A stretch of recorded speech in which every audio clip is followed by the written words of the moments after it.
Hello नमस्ते, मी गंगा. माझ्या चॅनलमध्ये तुमचं खूप मनापासून स्वागत करते. आज मी बनवणार आहे बेसनचा पोळा. तर त्याच्यासाठी एका बाउलमध्ये 2 ते 3 चमचे मी बेसन काढून घेते.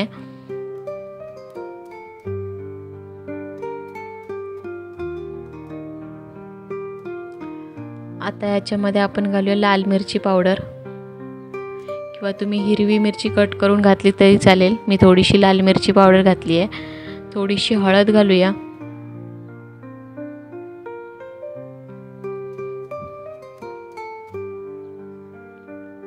आता घालते हिंग आणि चवीनुसार मीठ घालून घ्यायचं आहे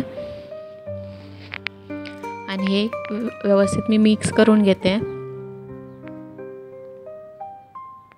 त्याच्यानंतर ह्याच्यामध्ये घालणार आहे बारीक कट केलेला कांदा, थोडीशी कोथिंबीर आणि थोडासा कढीपत्ता. तर हे आपल्याला मिक्स करून घ्यायचं आहे. ह्याच्यामध्ये तुम्ही बारीक कट करून टोमॅटो पण घालू शकता.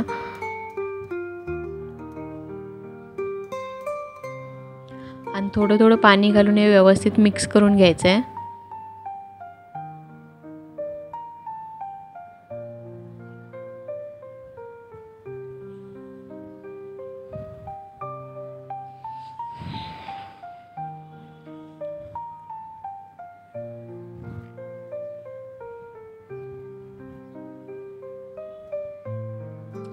तर मिक्स करून झालेलं आहे. थोडा वेळ आपण ठेवून देऊया असंच. आणि इथे एक मी शिमला मिरची स्वच्छ धुवून घेतलेली आहे आणि त्याचा देठ कट करून घ्यायचा आहे आपल्याला. आणि आतमधल्या जे बिया आहेत त्या काढून घ्यायच्या आहेत.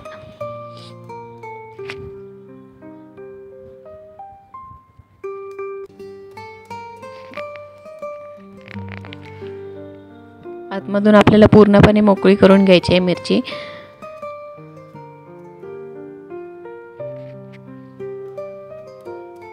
आणि त्याच्यानंतर अशा प्रकारे आपल्याला त्याच्या स्लाइस कट करून घ्यायचे आहेत.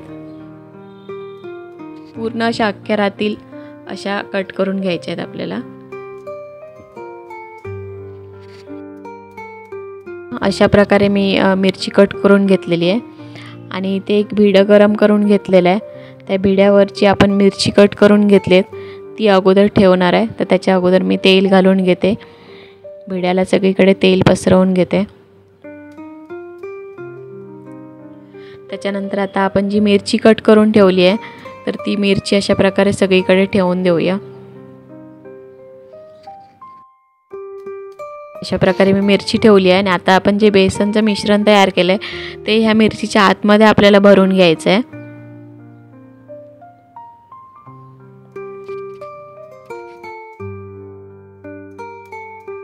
तर इथे मी सगळ्या मिरच्यांमध्ये हे बेसन भरून घेतलेलं आहे. आणि आता आपण झाकण ठेवून 1-2 मिनिटासाठी चांगलं शिजवून घेऊया. तर आता चेक करूया एकदा. बघा, एका साईडने आपल्याला छान शिजलेलं दिसतंय, भाजलेलं आहे. तर आता आपण परतून घेऊया आणि दुसऱ्या साईडने पण छान फ्राय करून घेऊया.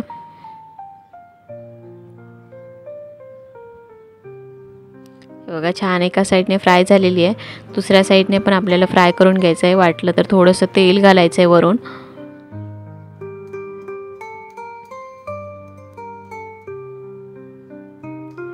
तर हे बघा, मी परतवून घेतली. आता दुसऱ्या साईडने पण आपण झाकण ठेवून छान फ्राय करून घेऊया. आणि आता आपली बघा शिमला मिरची आणि बेसन छान फ्राय झालेलं आहे दोन्ही साईडने. आणि वेगळ्या पद्धतीने थोडासा मी बेसनचा पोळा बनवलेला आहे.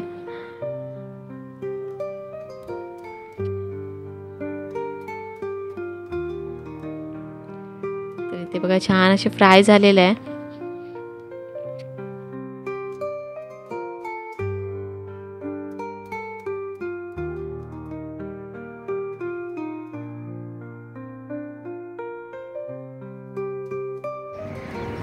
आजची ही रेसिपी तुम्हाला कशी वाटली ती मला नक्की कमेंट करून सांगा. आणि जर आवडली असेल तर व्हिडिओला लाईक करा, शेअर करा. आणि माझ्या चॅनलला जर तुम्ही अजूनपर्यंत सबस्क्राईब केलं नसेल तर प्लीज सबस्क्राईब करायला विसरू नका. सोबतच बेल आयकॉन पण प्रेस करा, म्हणजे मी जे पण व्हिडिओ अपलोड करेन त्या सगळ्या व्हिडिओचं नोटिफिकेशन तुम्हाला मिळेल आणि तुम्ही माझे सगळे व्हिडिओ बघू शकाल. थँक्यू.